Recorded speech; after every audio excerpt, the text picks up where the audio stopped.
மிதுனம். மிதுன் ராசிக்கு அதிபதி யாருன்னு கேட்டீங்கன்னா புதன் பகவான். அந்த மிதுன் ராசி குரு எங்கே இருக்கார்? 10க்கும் மனைவிக்கும் உடையவன்.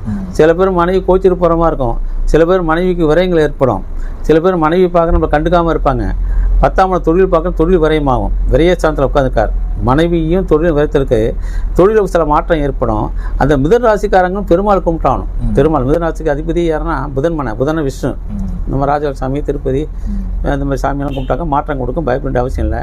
அந்த மிதுன ராசி குரு வந்து எங்கே பார்க்குறாருன்னா சுகஸ்தானத்தை பார்க்குறார், 4ஆம் இடத்தை பார்க்குறார். 4ஆம் இடங்கிறது குடியிருக்கு, வீடு, கிணறு, நீர் பாசனம், பால் பாக்கியம், வாகன யோகம், அந்த மாதிரி சுகமாக உள்ளடம்.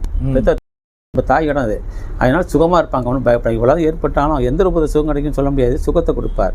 அந்த மிதுன ராசிக்காரங்களும் 6ஆம் வீட்டை குரு பார்க்குறார். 6ஆம் இடம் விருச்சியத்தை குரு பார்க்குறார். 6ஆம் இடங்கிறது அவமானப்பட்ட இடம். 6ஆம் இடங்கிறது நோய் பிணி கடன் இதெல்லாம் உள்ள இடம். அது குரு பார்த்தாலும் எல்லாம் தவிடுபடி ஆகிடும். வச்சிங்களா?